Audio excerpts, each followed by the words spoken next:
بسم الله الرحمن الرحيم. إن الحمد لله نحمده ونستعينه ونستغفره ونعوذ بالله من شرور أنفسنا ومن سيئات أعمالنا. من يهده الله فهو المهتد ومن يضلل فلا هادي له، وأشهد أن لا إله إلا الله وحده لا شريك له، وأشهد أن محمدا عبده ورسوله. بسم الله الرحمن الرحيم. يا أيها الذين آمنوا اتقوا الله حق تقاته ولا تموتن إلا وأنتم مسلمون. Ey iman getiren benneler, siz Allah Taala'dan hakiki korku bilen korkun ve can tavsıranızda, amanat canlanızı jayına tavsıranızda siz onu Allah Taala boyun olun yağdayına tavsırın. يا أيها الناس اتقوا ربكم الذي خلقكم من نفس واحدة وخلق منها زوجها وبث منهما رجالا كثيرا ونساء واتقوا الله الذي تساءلون به والأرحام إن الله كان عليكم رقيبا. Ey insanlar, siz öz Rabbinizden, sizi bir candan yaradan Rabbinizden korkun ve şol canın hem ol özüdünü yarattı.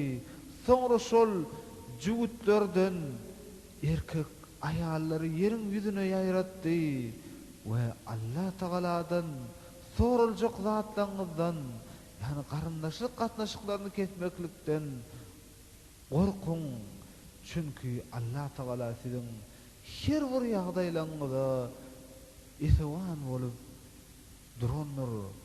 يا أيها الذين آمنوا اتقوا الله وقولوا قولا سديدا يصلح لكم أعمالكم ويغفر لكم ذنوبكم ومن يطع الله ورسوله فقد فاز فوزا عظيما.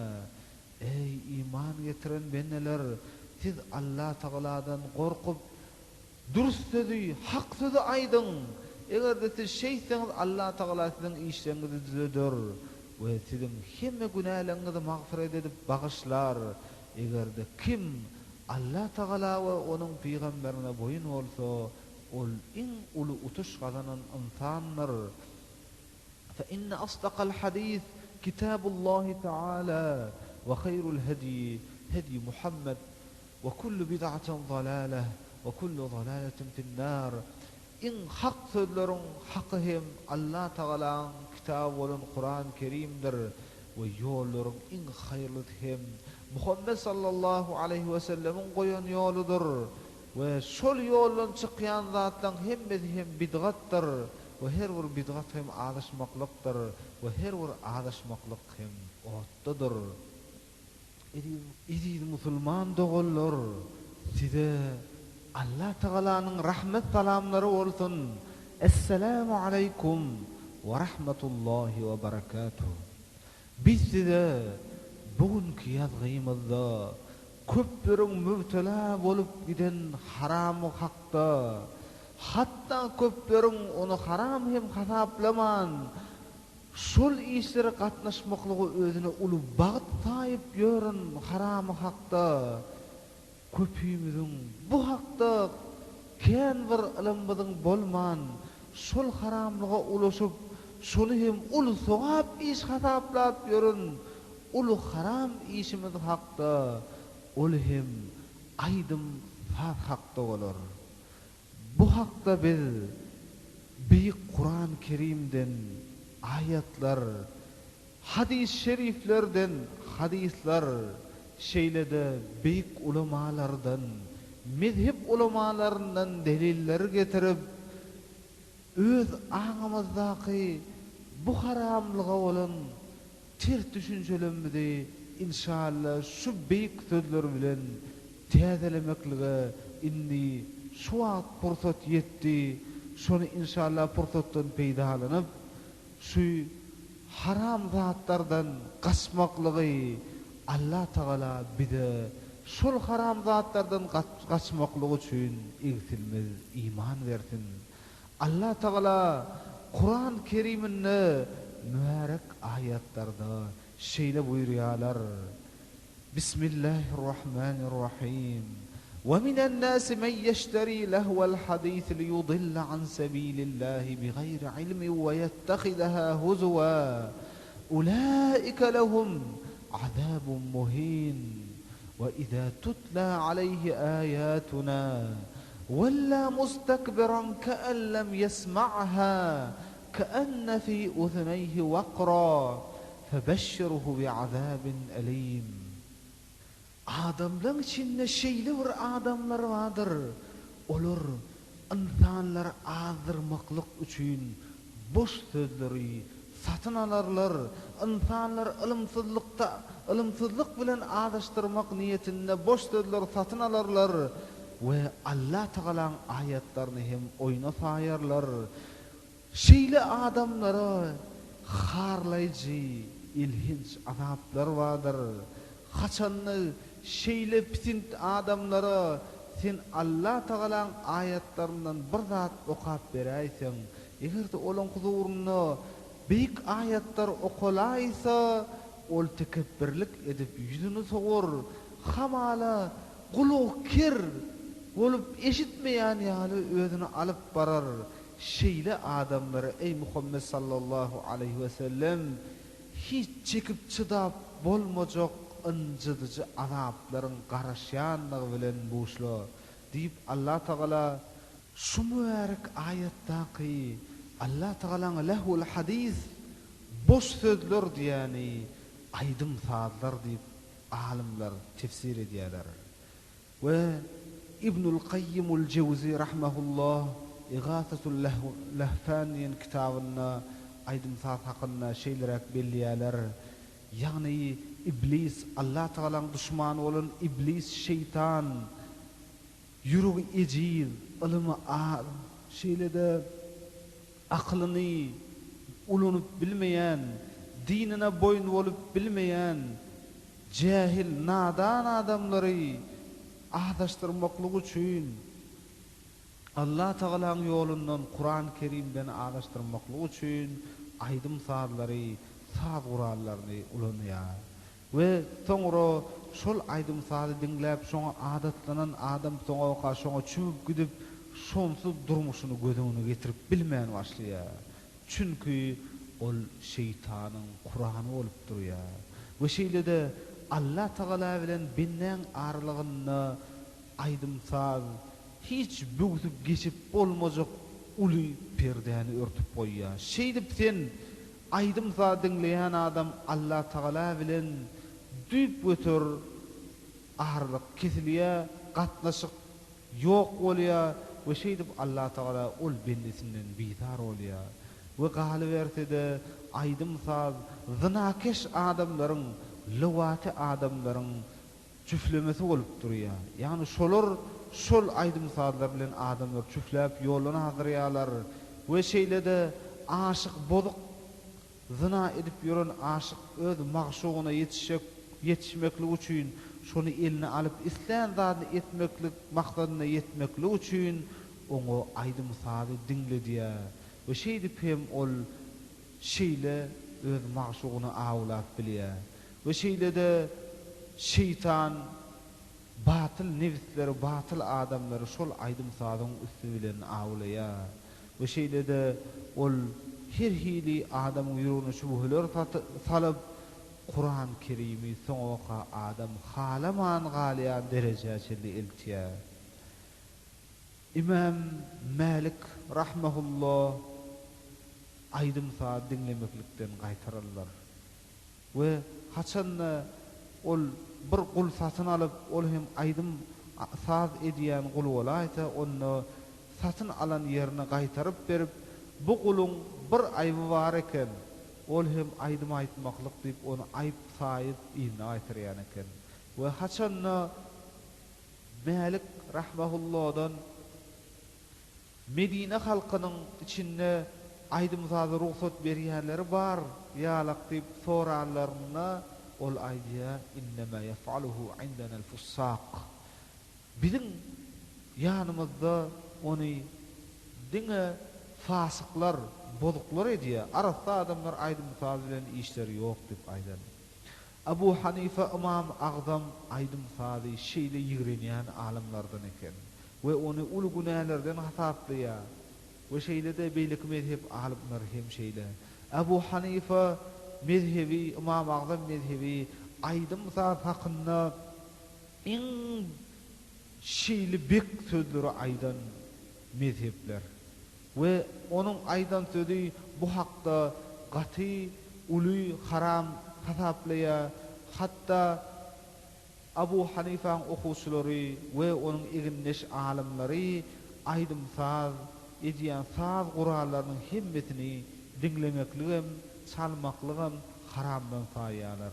Tüýdük bolsun, dep bolsun, iň bolmanyny ilňi şyrtyladyp saza goşulmaklyk hem günäkärçilik, fasyklyga eltýän zat. Hatta şonu edýän adamyň şehadeti musulmanlygy hem kabul edilmez diýip aýdanlar. We hatta ol hakda iň uly aýdylan sözleriň biri olar aýdýarlar: "İnnes-sima'a fisqun we-t-telazzuza bihi kufrun." Olar aýdýarlar: "Elbetde aýdym saat dinlemeklik fasyklykdan, bozuklukdan, haramlykdan we şol aýdym saat bilen lezzetlenmeklik hem käfirlikden" diýip aýdanlar. İmam Agdam we onuň eginleşleri aýdýarlar: "Wajibu alayhi an yejtahida fi an la yasma'ahu idha marra bihi aw kana fi jiwarihi." We haçanna olun birden gulagyny aýdym sadyň sesi gelýärse, eýdip beýdip bir çykalga tapyp şonu eşitmejek bolmaly. We egerde goňşy golumyny aýdym sady edýän adam bar bolaysa, onda şondan hem gaçmaklyk maslahat berilen. We imam okuwçy Abu Yusuf aýdýar: "Haçanna aýdym sad edilýän öý bolsa, oňa hiç ruhsat sormasy giri berilýän eken. Sebäbi münker, haram işlerden gaýtarmaklyk farz bolup durýar. Egerde ruhsat soraman girmeklik ruhsat berilmeýän bolsady, onda adamlar farzy adamlara aýtmaklykdan çekilerdiler. We şeýdip egerde ýol başy adam aýdym saz, kim aýdym sazy öz howlusynda edýän bolsa, onu şonu hukman ettirmezlik üçin eline barny etmeli. Egerde şonu da aýdym sazy dowam etse, onu gamçylap urmaly diýip aýdanlar. We egerde onu da edäýse, onu öz howlusundan çykaryp gowmakly şeýle hükümler çykararlar. Emma Şafii rahmehullah Edebul Qada diýilen kitabynda şeýle aýdym sazy hakynda aýdýarlar: "Innel gina'a lahwun makruh." Aýdym saz boş halanmayan bir pis işlerdir. Yushbihul batila wal muhal ve men istakthara minhu fehuve sefihun turaddu şehadatuhu. Ve ol batyl adamyň däp duran bir zat. Egerde kim aýdym sazy köpräk edäýse, onda ol akmak we haramzadadyr. Onuň musulmançylygy hem kabul edilmez diýip Şafii rahmehullah aýdanlar. Bu şeýle de aýdym saz özüň dinlemän, hiç dinlämegem, ya aýtdyrmagam, ýöne şoň üstünden gazanç edýän ise o da haramdyr. Sebäbi arak satyp şonuň puluny iýýän bilen deň egerde kim aýdym sazyň üstünden gazanç etse. Mezhep ulamalarynyň şeýle hem musulmanlaryň ulamalarynyň muttafaq bolup agzy bir bolup şu aýdym saz hakynda aýdan bir sözleri bar. Ol hem egerde dip gatnaşsa, bu şeýle de her hili sazlar çykaryp duran gural gatnaşyp gapdalyna da aýdym goşulaysa, şularyň hemmesi üýçde şu şek şubhasy haram bolýar diýip hemme mezhep alimleri muttafaq bolup aýdanlar. Emma İmam Ahmed ibn Hanbal aýdýar, Abdullah öz oğluna aýtdy: "Sa'altu abi anil ghina." Men qakamdan aýdym saz hakynda soradym. Ol aýtdy: "El-ghina yunbitun nifaq fil qalb we la yu'jibuni." Aydym saz diýilen zat ýürekde münafyklygy bitirýän zat. Yani aydym saz dinleýän adam ýüreginde münafyk ösümligi ösüp başlaýar. Men şunu şeýle ýigrenýän zatym diýip aýdan. We innema yef'aluhu indanal fusaq onu diňe bozuk adamlar edýär, halal adamlar, arasy adamlar hiç wagt hem onu etmez diýip aýdanlar. We egerde aydym saz bolup şol aydymy hem ýaş denan maşgala aýdaýsa onu bu en beter haramyň aňry başı bolup durýar. Sebebi Şafii rahmehullah aýdýarlar, egerde biri bir denan maşgalany aydym aýtdyryp, ýa gyd maşgala bolsun şoň aydym aýtdyryp adamlary hem şonu dinlemeklik üçin üýşüräýse, şol baryp ýatan haram zada şonuň musulmançylyk hiç hasan kabul edilmez diýip aýdan. Hatta ol aýdýar, ol diýýüklerden hasaplanar we şonu edýän adam şek şubhasy diýýükdir diýip aýdan. Inni Kur'an-ı Kerimde we hadis şeriflerde aýdym sada daklan atlar var. Şolar sanap, şolara düşündürüş berip geçirýän. Şeytanyň çağırşy, Allah Taala'nın çağırşyna garşy bolan bu aýdym sadyň şeriatymyzda ondan köpräk ady bardyr. Yani Allah Taala Kur'an-ı Kerimde agzany güni aýdym sad diýen ok. Hatta şonuň aýdym sad diýip şonuň adyny getirmekligi hem islemen şoňa goýan ýürüýti lakamlary bilen, ýürüýti sıfatlary bilen getiren. Mysal üçin Allahu boş söz, wallahu beýdasy gepler, wal batyl zat, yalan zat, we zur yalan söz, wal muka we tasdiyah fiqlyk we boş zatlar, we ruqyatuz zina we zinakeşliň ruqyaty, çüflemesi we Kur'an-ı şeytanyň Kur'any we munbitun nifaq we ýürekde munafyklygy oýadýan ösümlük we sawtul ahmaq akmagyň sesi we sawtul fajir bozuk haramzadaň sesi we sawtuş şeytanyň sesi we mezmuruş şeytan we şeytanyň tüýdügi gıýkylygy we sumut we aňyrmaklyk diýip şeýleräk ýagdaýda getirilýär. Indi birinji söz hakynda, birinji lakam aýdym zada goýulan at hakynda aglasak, ve minen nasi men yeşteri lehu'l hadis diýip Allah Taala Kur'an-ı Kerimde getirýär. Adamlaryň içinde boş sözleri alar, satyn alyp adamlary liyudilla an sabilillah bighayri ilm. Ilmsiz adamlary Allah'ın ýolundan adaşdyrmaklyk üçin boş sözleri adamlar içinde satyn alanlar tapylar diye o şol hem boş söz hem aýdym saz Allah Taala gözüňe getiren. Yani wahidi we beýlekiler aýdýarlar we köp mufassirler, tefsirçi alimler aýdýarlar, lehul hadisden maksat aýdym saz diýip aýdanlar.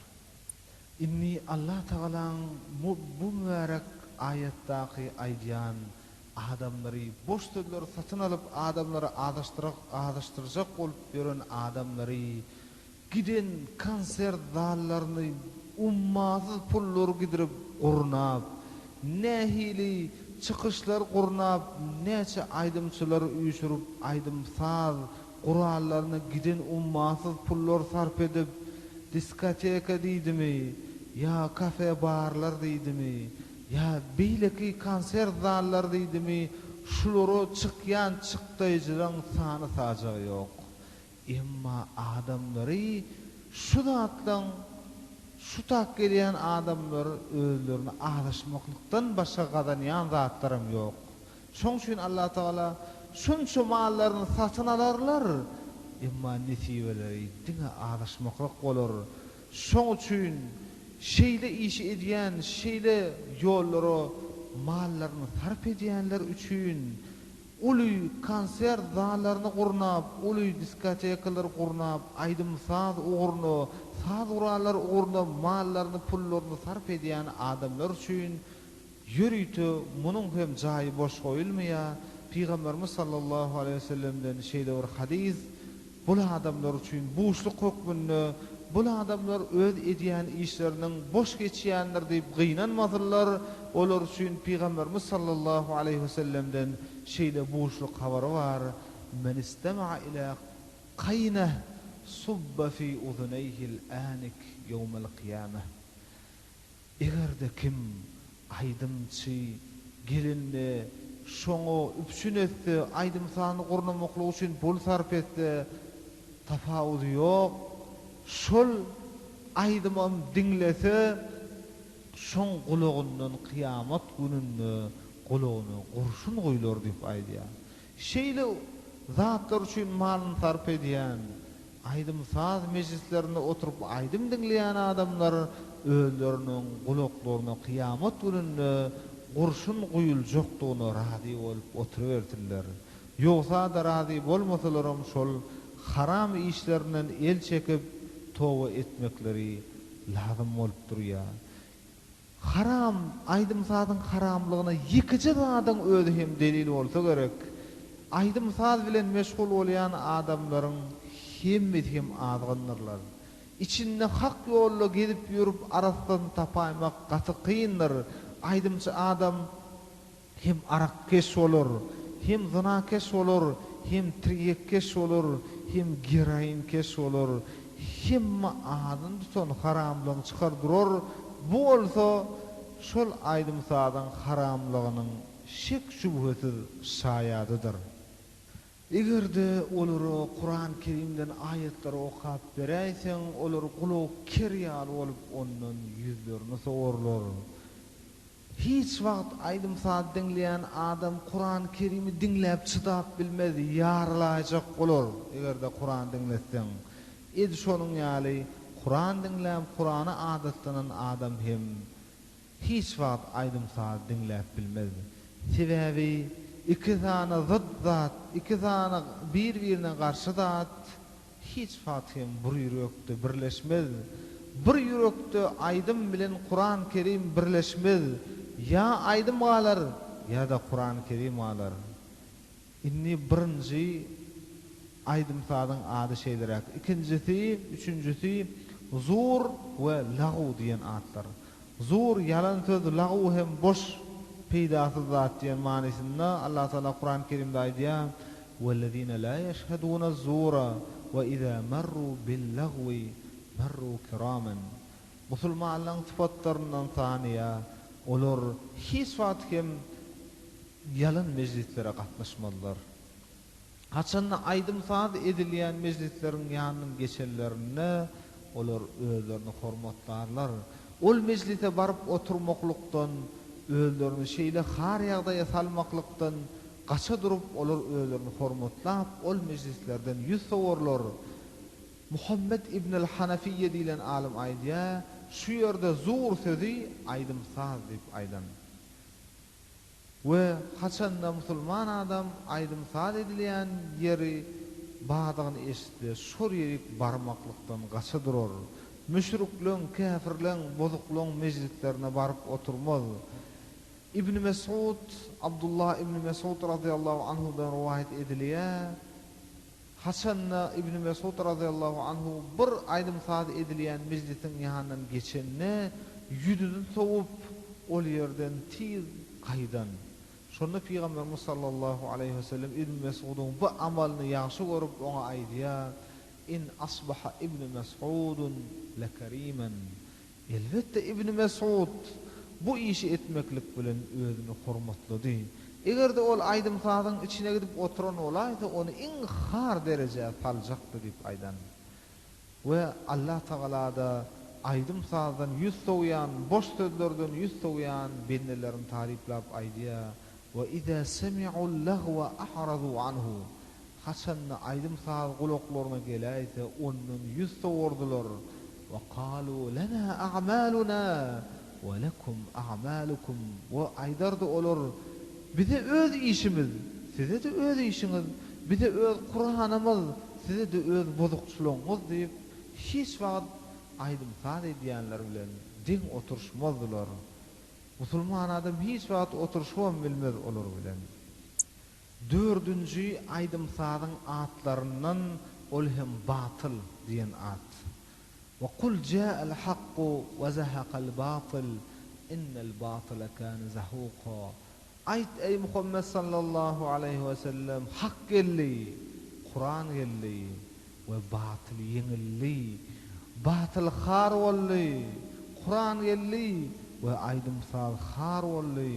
İnnel batila kana zahuqa ve batıl hemişe khar hem bolar. Bir adam İbn Abbas radıyallahu anhuma'dan soruyorlar, "Ma taqulu fil gina?" Aydym sal hakynda siz nähili pikirde? Halalun huwa am haram? O halal mi ya da haram mı deyip İbn Abbas'ın bir adam soruyor. Onu İbn Abbas aýdýar, "La aqulu haraman illa ma fi kitabillah." Min Allah Taala'nın kitabynda haram edilmedik zada haram diýilmen. Ve halalam onu ol adam soruyor, "Afa halalun huwa?" Onu näme? Aýdym haram halal mı diýip soruyor. Onu olaýdýar, "Ýok, we la aqulu zalik." Men onu hem aýdyjekler, halalam diýiljekler. Onu ol adam aýdýar, İbn Abbas aýdýar, "Ra'aytal haqq wal batil iza jaa yawmal qiyamah fa ayna yakunul ghina?" Sen pikir edip gör, egerde hak bilen batil gelse kıyamet gününde we aýdym sady sen hakyň içinde goýjakmy, batylyň içinde goýjakmy, kıyamet gününde hak bilen batyl iki bölünip her bir tarapda duranda sen aýdym sady haýsy ýerine goýjak diýip soraýar. Onu ol adam aýdýar, "Elbetde batyl bilen bolar aýdym sady" diýär. Onu İbn Abbas aýdýar, "İzhab fakat aftayta nafsak." Barynny sen gidiber, sen özüň petwa berdiň diýip İbn Abbas aýdýar.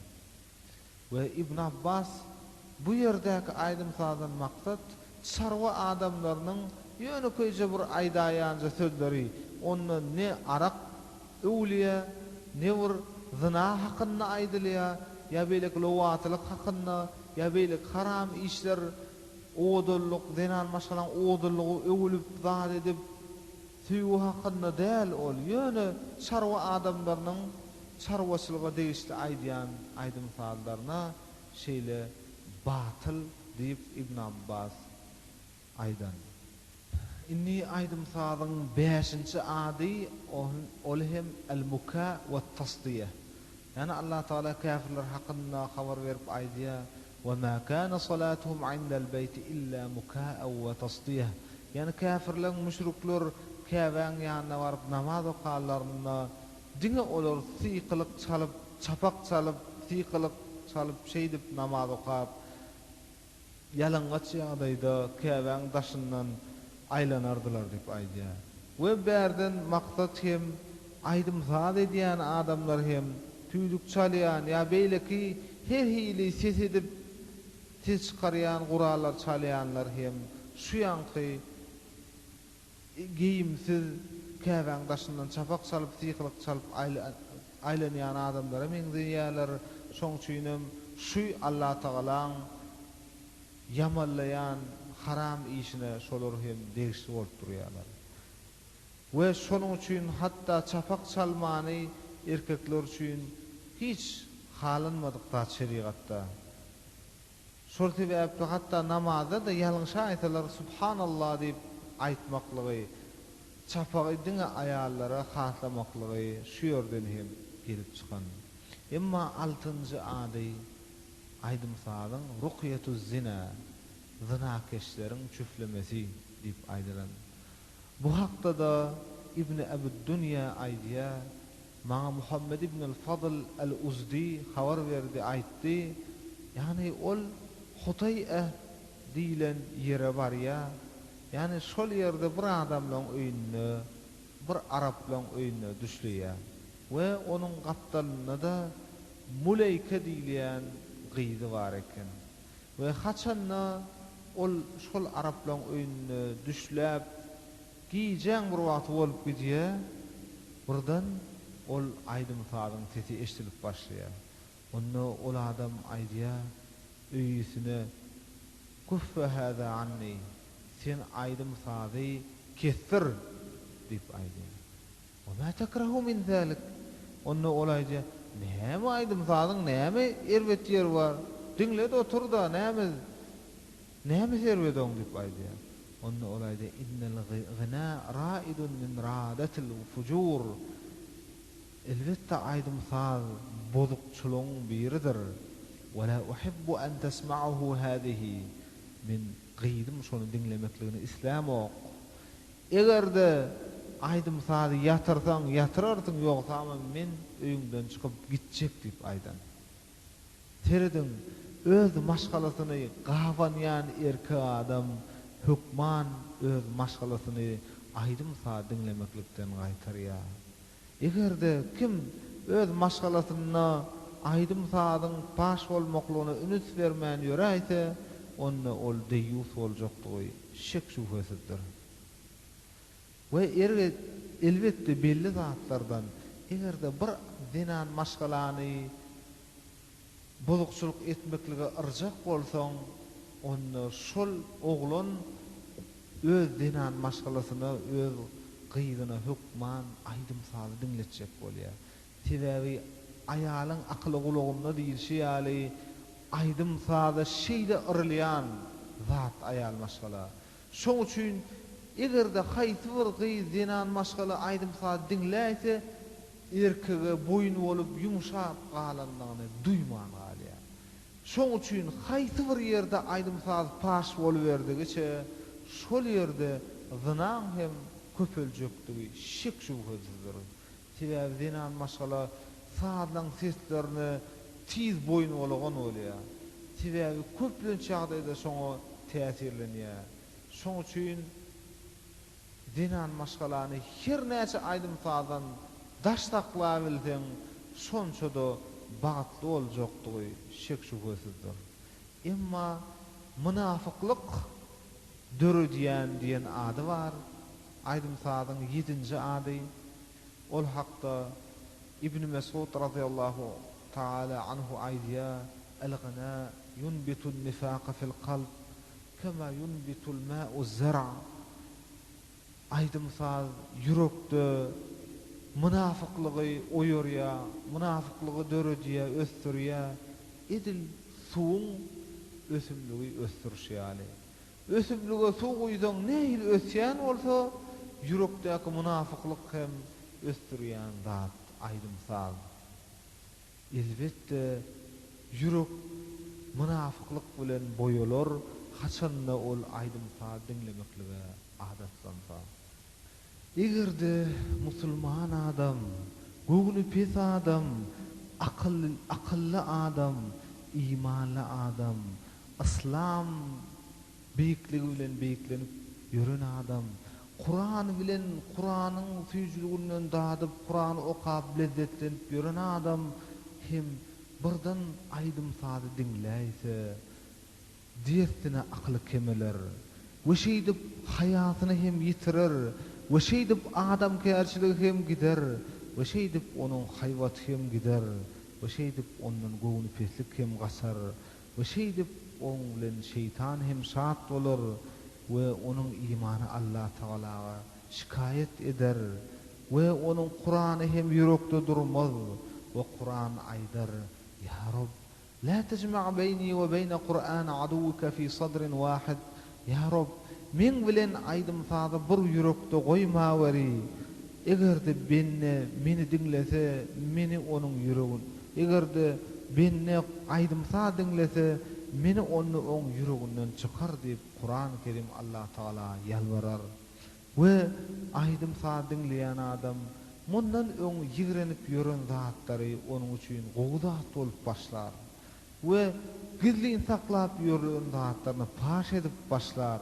Göwni pes bolup ýören ýagdaýynda indi edip ýören adam hiç geplemän ýören ýagdaýyndan soňka köp geplep ýalançy diýjek zadyny taýgarman aýdyp ýören adama öwürler.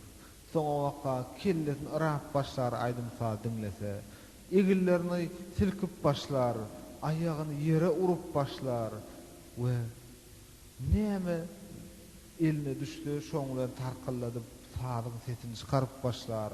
soňa siňegiň böküşini edip böküp başlar we tilkiň aýlanyşyny edip aýlanyp başlar. Kämahal ony gaýgama watyp ağlap duranlygyny görersiň. Kämahal bolsa diýerlere böküp şeýdip ýörenligini görersiň. Aýdym sadyň 8-nji ady şeytanyň Qur'any. Qur'an şeytan. Bu hakda tabi'inlerden ma'thur rivayet gurrun edilýär. Yani merfu hadise şeylere Qatada rahmehullah aýdýarlar. Lemma uhbita iblisu haçan şeytan cennetten kovulup yere dıngılanna aýdýar: "Ya Rabbi la'antani fema amali." Ya Rabb, sen maňa laňat etdiň, maňa gargadyň, meni cennetten kovduň, meni kıyamatuna azaba dıkarnydyň. Indi men näme işlemeli ýerim ýüzünde diýip soraýar. Men amalym näme, işim näme diýende Allah Taala es-sihr diýip aýdýar. Sen jadygoýluk işler bilen meşgul bolarsyň. Kim jadygoý bolsa, şoň ýanyna baryp, şoň bilen dostlaşardyň, şo sen işleş ýollaşyň bolar diýip aýdýar. Onda şeytan soraýar: "Fema Qur'ani?" Onda sizin ya Rabb sizin Kur'an'ınız var. Men Kur'an'ım näme? Siz Kur'an bilen adamları dogry ýola salýaňyz.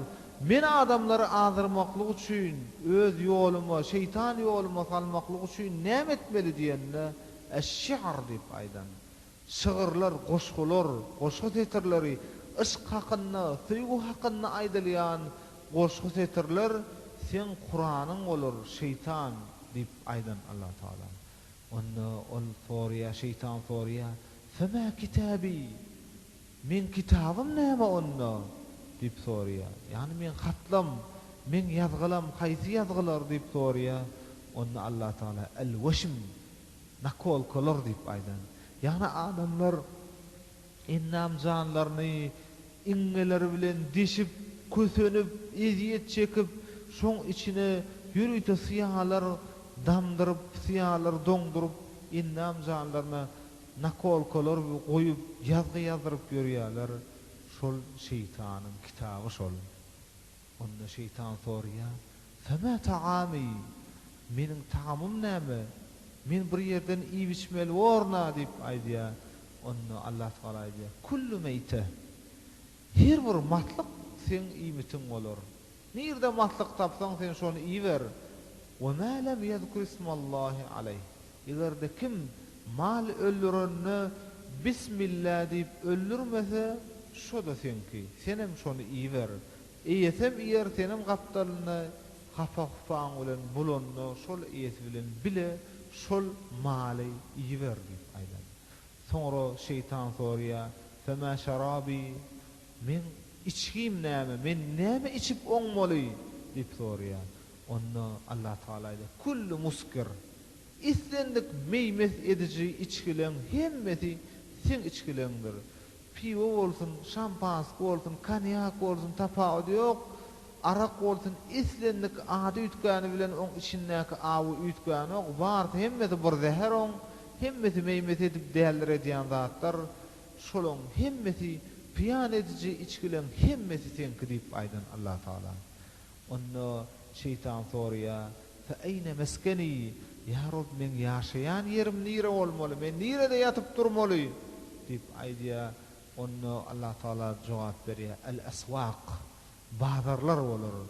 Sen bazarlarda ýatyp durarsyň, şo taýsyň meskeniň jaýyň bolar diýip aýdýar. Onda şeytan soraýar: "Fema sawti?" Onda men sesim näme? Men nädip adamlara öz sesimi eşitdirmeli diýip soraýar. Onda Allah Taala aýdýar: "El-mazamir." Hemme aýdym saz, Qur'anlar, saz Qur'anlaryň hemmesi sen sesin bolar diýip aýdýar. Onda ol soraýar: "Fema masayidi?" Onda men duzoklarym näme? Indi adamlary eýdip-eýdip bir duzoga düşürüp tutmaly men. Olary azdyrmaklyk üçin bir duzok gurmaly. Şo duzogum näme diýip soraýar şeytan. Onda Allah Taala aýdýar: "En-nisa." Zinanlar, gyýlar, sen olary adamlara güjöňläp adamlara öňüne goýup olary şeýdip awlarsyň. Ol odan gyýlary denanlar görüp adamlar şeýdip adyp giderler we şol bozuk zenanlar hem sen duzaklaryň bolar diýip aýdy Allah Taala. Aýdym sadyň 9-njy, 10-njy atlary ol hem akmaň sesi, bozuk haramzadaň sesi diýip atlanyrlar. Aýdym sadlar. Bu hakda Peygamberimiz Es-Sadiqul Masduq aýdýan sözi hem sıdyk, özü hem siddiq dogurçul bolan Peygamberimiz sallallahu aleyhi we sellem hiç wagt sözleri huwaý ýerden almaýan, hemme aýdan sözler hikmet paýkas bolup duran Muhammed Peygamberimiz sallallahu aleyhi we sellem Jabir radıyallahu anhudan rivayet edilen hadisde خرج رسول الله صلى الله عليه وسلم مع عبد الرحمن بن عوف إلى النخل. Kullaryn bir güni Peygamberimiz sallallahu aleyhi ve sellem Abdurrahman ibn Auf diýilen sahabi bilen bir hurmalyk ýere gidilenje gidýär. Iza ibnuhu İbrahim yejudu bi nafsihi. Görse Peygamberimiz sallallahu aleyhi ve sellem oğlu İbrahim can tapsyrjak bolup soňky deminde ýatyr. Peygamberimiz sallallahu aleyhi ve sellem onu öz hücretine goýýar we gözlerinden göz ýaşlary akyp başlaýar. Peygamberimiz sallallahu aleyhi ve sellemin mübarek gözlerinden göz ýaşlary dökülüp başlaýar. Şonu Abdurrahman ibn Auf soraýar: "Atabki ve ente tenhi an-nas?" Ya Resulallah, siz ağlaýaňyzmy? Siz ağlama läli waýtdyňyz ya Resulallah diýip soraýar. Onda Peygamberimiz sallallahu aleyhi ve sellem aýdýar: "Inni lam anha anil buka." Men ağlamaklıktan qaytaran nälerin hiç wagt. Ve innema nahaytu an sawtayn ahmaqayn fajirayn. Men iki tane akmaň sesinden, haramzadaň sesinden qaytaranlarym. Sawtun 'inda nighma lahwun ve la'dun ve mazamiru şeytan. Birinji akmak ses diýänim ol şeýler sesdir. Ol nagmalar bilen her hili sözler bilen boş yalan sözler bilen ýazyna akynnaky sözler bilen aýdylar. Boş sözler şeytanyň sözleridir olar. Wa sawtun 'inda musiba wa şeýle de kynçylyga düşülen wagtyndaky ses edip ağlamaklykdyr. Ýagny elleri yüzleri urulup eşikler yırtılıp geyim ejimler persala edilip şeýdip ağlamaklyk, ses edip ağlamaklyk şol haram etdim men ummatyma diýip Peygamberimiz sallallahu aleyhi ve sellem aýdýar. Emma göz ýaş ol Allah Taalaň rahmetinden ol. Femen la yarham la yurham. Egerde kim rehm etmese şoňa da rehm edilmez. Egerde hak zat bolmadyk bolsady, ölüm diýilen zat bolmadyk bolsady, Allah Taala tarapyndan sıdyk wadalar, jennetler, ahiretde duşuşmakluk we enne ahirena sayalhaqu awwalana. Egerde owalky ölenler bilen ahirki ölenler duşuşmakluk hakyndaky wada bolmasady, la hazinna alayka huznan huwa ashaddu min hada. Ve inne bike lemahzunun. Onda Peygamberimiz sallallahu aleyhi ve sellem oğlunun üriyatan cesetlerini görüp aýdýarlar: "Biz onu egerde sen bilen duşmakluk bolmadyk bolsady ey İbrahim oğulcuğum, men onda hafim beter gynanardym sen ölümüňe. We biz sen bizi taşlap gidenniňe gaty gynanýar. Tebkil ayn we yahzanul qalb." Gözler göz ýaş döker we yürekler hem gıynanar. Ve la naqulu ma yashatur Rabb. Emma biz hiç wagt Allah Taalanyň hakatawyny getirjek sözler aýtmar. Dil bilen her hili aglyna gelen zady tarňap ölü diýip haýway etmer diýip Peygamberimiz sallallahu aleyhi ve sellem şu ýerde aýdym sada akmaň sesi diýip aýdan. Diňe akmaň sesi diýmem çäklenmän, ol haram zadan sesi diýip şeytanyň sesi diýip hem aýdan. We Abu Bekir radıyallahu anhu aýdym sada şeytanyň sesi diýenne Peygamberimiz sallallahu aleyhi ve sellem onu hem ikrar eden, tasdiklan, sahih hadisde şeylere tasdiklan. We şeýlede aýdym sadyň 11-nji ady ol hem şeytanyň sesi. Allah Taala Kur'an-ı Kerimde